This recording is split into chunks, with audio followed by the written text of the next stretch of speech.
Vamos para a nossa redação. Lá está Humberto Castro, que acompanhou hoje a reapresentação do Dragão. Tudo bem, Humberto? Boa noite. Boa noite, Pasquetto. E ela aconteceu em 2 períodos. Pela manhã, jogo treino contra a Aparecidense, Wagner Lopes dando uma olhadinha nos atacantes, né? Que ele tem à disposição, os jogadores que não vêm atuando, os gringos que chegaram recentemente, né? O Bustamante e o Jarro Pedroso. O ataque não funcionou em Bragança, não funcionou contra o Curitiba, porque o gol foi o do Jonathan, aliás, um golaço de fora da área. Lá contra o São Bento, teve gol de atacante, Mike de pênalti, Jarro Pedroso, mas teve gol de zagueiro, Lucas Rocha. Então é uma situação que, digamos, incomoda o técnico Wagner Lopes neste início de Série B, o fato dos atacantes, principalmente, né, o Pedro Raul, não estarem funcionando, né, os jogadores ofensivos. Por isso a necessidade de dar uma observada nesses jogadores aconteceu hoje no jogo treino. E à tarde todos trabalharam no CT, porque agora serão 2 partidas no Ascioli, com a possibilidade do Atlético subir bem na tabela, caso mantenha o bom aproveitamento jogando em casa. O Kozlinski, goleiro, falou hoje, ele comentou sobre o assunto Sidão, o assunto do momento, mas primeiro falou sobre a derrota na última sexta-feira, que prejuízo teve o Atlético sendo goleado diante do Bragantino. Acompanhe a matéria. A derrota para o Bragantino por 3-0 foi a terceira do Atlético por este placar na temporada. E o momento é de reflexão sobre os erros cometidos. Acho que a gente não colocou em prática o que a gente vinha trabalhando, né, e vinha fazendo nas outras partidas.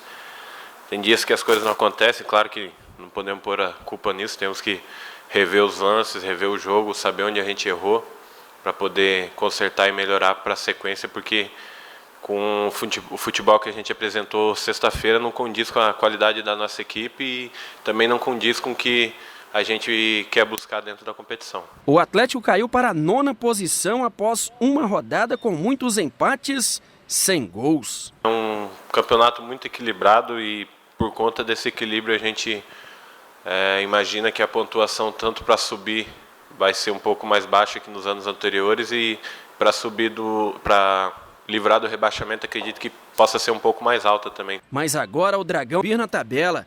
Serão 2 partidas em casa, contra Criciúma e Vitória.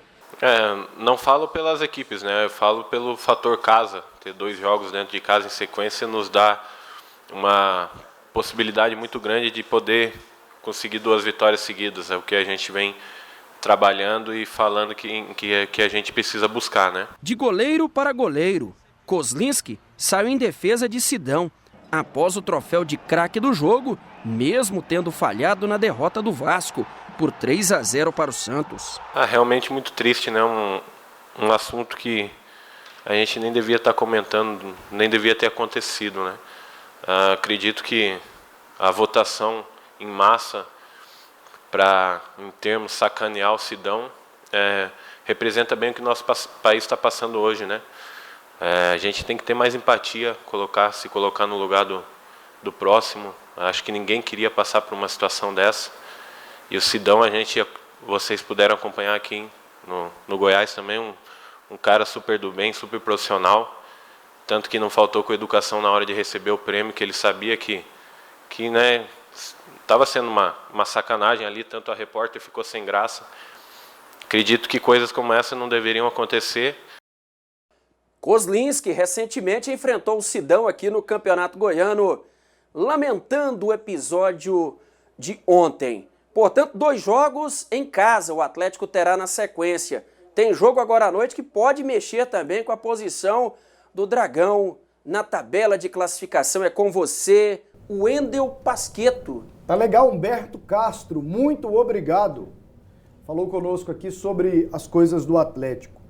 E esse negócio que o Kozlinski falou, de se colocar no lugar do outro, é importante, sim. Isso merece uma bela... É antigo, mas merece uma bela reflexão. Como merece também, Evandro, uma reflexão o Atlético para pegar o Criciúma aqui sexta, depois do que ele não jogou sexta-feira lá em Bragança, né? Mas sobre ainda essa situação do Sidão, tem quantos anos que a gente vem vendo isso? O que repercute é a coisa ruim, é o negativo. Né? Você não vê uma notícia boa ter destaque, vai ter a notícia ruim. Tanto que esses programas policiais aí, os caras ganham muito dinheiro em cima daquilo de te apresentar sangue dia e noite, aquela coisa toda. Mas, tudo bem. O Atlético, nós temos que admitir que o Atlético, ele pegou 3 adversários complicados. Pegou 2 que estão cotados para subir, que são Curitiba e Bragantino. O Bragantino fora de casa. E ele ganhou um jogo fora de casa, que foi de São Bento. São Bento, tudo bem, está começando uma etapa, uma montagem de equipe, e ele aproveitou-se disso, tirou proveito da situação ainda instável do São Bento. Mas empatar com o Curitiba aqui pode ter sido ruim pelo fato de ter jogado em casa, mas é um Curitiba que está cotado para voltar à Série A, que vai investir. E perder para o Bragantino também eu acho que não é coisa para cair o mundo lá no Atlético, não. Eu estou vendo ali as imagens do jogo treino que aconteceu hoje contra o Aparecida. Até o Raimundo Queiroz estava lá no CT do Atlético. Eu estou vendo ali o João Pedro, aquele atacante que era do Atlético. João, pô, bicho, você podia tomar um rumo na vida, cara, decidir o que você quer. Porque as notícias lá de dentro do Atlético é que ele não se empenha como os outros. Já mostrou aqui no ano retrasado que tem talento. Foi para um Corinthians na base, São Paulo voltou, e as notícias são de que não leva a parada ali afinco, entendeu, André? Já tá na hora dele dar um rumo para a vida dele, né? Nem tinha visto ele não, então... Não, eu vi ali a cena ali, pô. Direto nas nossas cenas ele tá lá também, mas só nisso. Só treinando, né? E o Wagner não é injusto. Não. Os moleques no Goianão entraram, lembra do Riquelme? Outros meninos jogaram, o Christian, o Moraes jogou com ele. E o Pedro Raul, quando esteve mal, saiu. Então né? Se tem alguém arrebentando ali nos treinos, na hora que saiu o Pedro Raul, ele poderia puxar o João Pedro. Então é isso mesmo, né? Então o jogador tem que se empenhar e reconhecer que é uma oportunidade tanto de estar num clube que oferece uma condição de trabalho excelente, que é o Atlético. Em relação ao jogo contra o Criciúma, é o jogo para mostrar ao que o Atlético está nesse campeonato. Qual é o objetivo do Atlético? Porque foram 2 tropeços aí seguidos, né? É lógico. Empatar com o Coritiba, que é um time grande da Série B do Campeonato Brasileiro, é normal. Assim como o Atlético pode chegar lá no Couto Pereira no segundo turno e ganhar o jogo.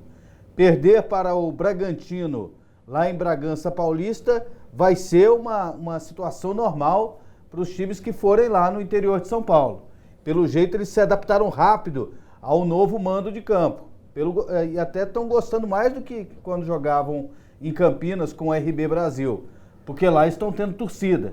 Foram mais de 6 mil pagantes no jogo da última sexta-feira. E olha que antigamente lá, recentemente lá, o público não passava de 1.500 pagantes. Isso mostra que a cidade está envolvida. Então, perder lá foi normal. O Atlético tem um bom mando, né, Doni? Ele empatou com o Coritiba, mas o mando dele no Ascioli é muito bom. Então são 2 jogos em casa, Criciúma e Vitória, para retomar a caminhada. Exatamente. O Coritiba a gente está considerando como um time que está apresentando um futebol de qualidade nesse ano da Série B. O ano passado não foi tão bem, mas esse ano até agora, apesar de estar aí, parece que vindo de 2 empates, né? Não sei. Não, ele ganha do Atlético e empatou com o Londrina. Não, ele empatou com o Atlético. É isso, são 2 empates, correto. Ele ganha na primeira rodada da Ponte e empata com o Atlético e Londrina. Exato, e empatou com o Londrina perdendo pênalti e tal, mas é considerado, assim, eu acho que nós todos estamos considerando e com razão, uma das forças do campeonato até agora. Então esse empate, apesar de ter sido em casa, ele foi um resultado ruim, mas não foi um resultado desastroso. E esses 2 adversários que estão vindo aí, o Criciúma, eu confesso que não sei se está bem esse ano, mas o Vitória está muito mal. Né? Então, há sim a possibilidade que o Atlético utilize-se dessa força que ele tem no estádio Antônio Ascioli e some aí 6 pontos. aí ele se recuperaria tanto do empate com o Curitiba quanto da derrota para o Bragantino. Porque eu acho até que a derrota para o Bragantino ela não precisa ser encarada como uma coisa muito desastrosa, porque eu acho que muita gente vai perder para o Bragantino. Então, assim, não é que perdeu para um adversário mais fraco, perdeu para um que está todo mundo colocando como um candidato ao acesso, porque já tem um time bem preparado, né? Foi o melhor time da fase de classificação do Campeonato Paulista, esse que está lá no Bragantino, ainda quando era só RB, ou seja, já tem entrosamento, isso tudo, e tem verba até para contratar, se for o caso. Então eu acho que o Atlético só precisa de foco mesmo para ganhar essas duas partidas que tem, repito, condições plenas de ganhar no Osceola.